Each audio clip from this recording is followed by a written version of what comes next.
Harry Potter, Harry Potter, Harry Potter, Harry Potter. Today we're going to be discussing Harry Potter and the Prisoner of Azkaban by J.K. Rowling.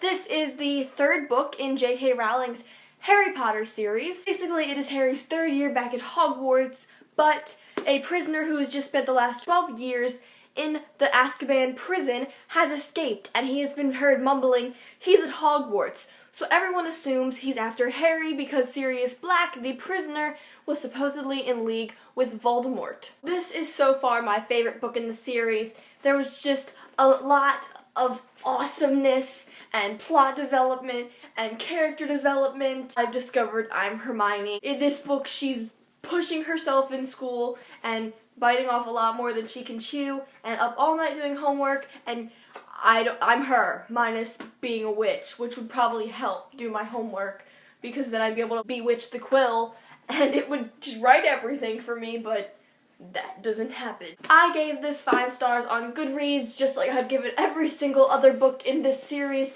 and it was just phenomenal and fantastic, and J.K. Rowling is a writing genius. It's long. The next book is even longer. It just jumps from about 435 to 729. My goal is to finish at least the 4th book by the end of December. I think I can do it. I finished this in like 4 days.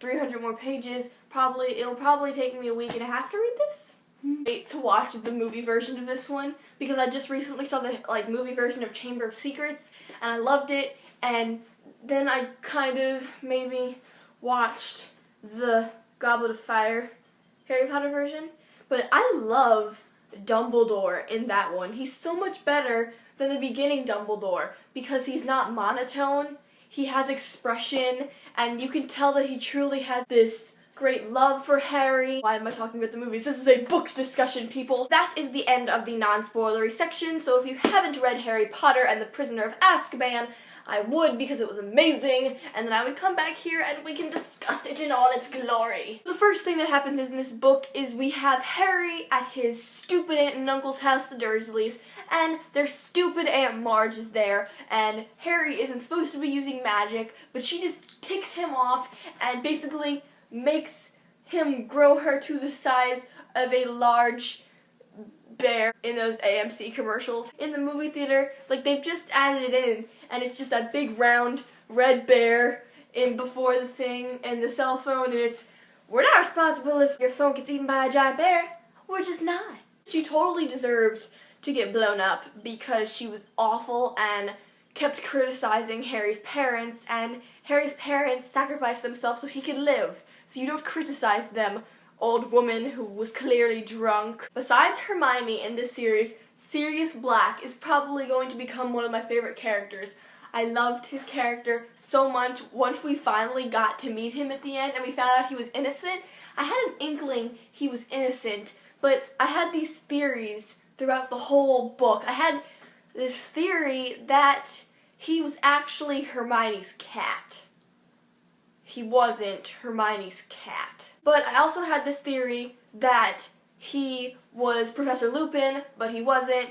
I knew he was probably going to have something to do with an animal because we had Professor McGonagall talking about being an animagi, and I knew J.K. Rowling wouldn't just throw that in there if it wasn't useful information, because as an author, she is someone who puts things in there for a purpose that come back into play later, and some authors just throw stuff in there, but the animagi thing, it made sense because Black was actually the Grim. I don't know why he chose to be a Grim, because that would freak Harry out even more. When we found out that Black was innocent, I was so happy because I really liked his character when he was talking to Harry, and he was saying that he was Harry's guardian, and that Harry wouldn't have to go back to the Dursleys. But then, of course, stupid Snape comes in and is wand, and of course the Dementors come and try to kill Harry, because why not? Everyone has already tried to kill Harry. And Snape wakes up and saves everyone, and so they throw Black in the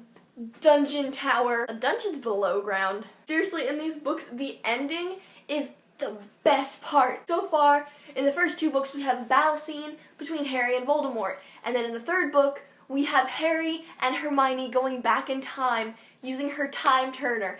That was so cool. I knew about her time turner before because of people talking about it in the movies, but I didn't know she used it to do the classes. That's something I would do, but I would probably use it to do my homework, so I would just be able to be done. Then Harry and Hermione go back in time and save Buckbeak from being slashed with an axe because stupid Malfoy, the hippogriff, injured him really badly, even though Malfoy is stupid. I really hate Malfoy as a character. My hatred is growing for him as the series goes on.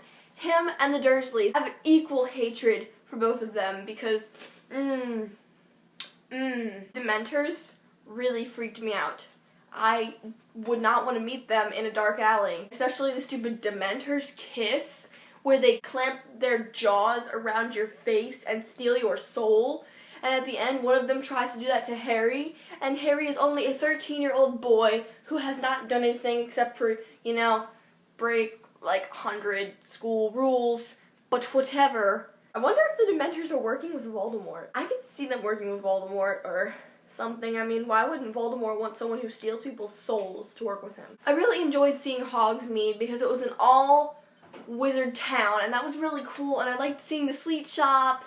And I hated that when Harry snuck in, Snape was just there like, But we now know that Snape has just been very resentful to his old classmates because they created the Marauders map and Snape is just a buzzkill. We find out that Moony, Wormtail, Padfoot, and Prongs created the Marauders map. And Moony is Lupin because he's a werewolf. Wormtail was Peter Pettigrew, who didn't die. I didn't think that. But I figured Sirius Black didn't kill him because I knew he was innocent. Padfoot is Sirius because obviously dogs have pads on their feet. And then Prongs was Harry's dad.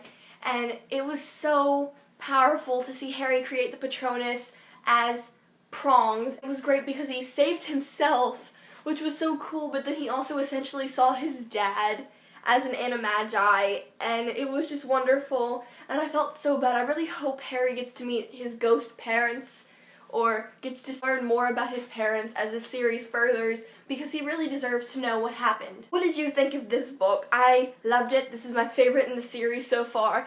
Goblet of Fire looks really awesome too. My teacher read this series, and she said the 5th one is the worst one because it's so heart-wrenching because you learn so much and it hurts to read about Harry and all the things that happened to him. So I'm afraid to read that book. What did you think of this book? I really loved it. Leave your opinions below. I'm sorry if this review is very scattered and all over the place because I forgot to write notes about this because I read it so fast and I was just like, no, I'm going to sit here and I'm going to read it. And no. It's useful to write notes if you're doing reviews and discussions so you know exactly what you want to talk about. I'm Maddie. I'll see you next time. Bye!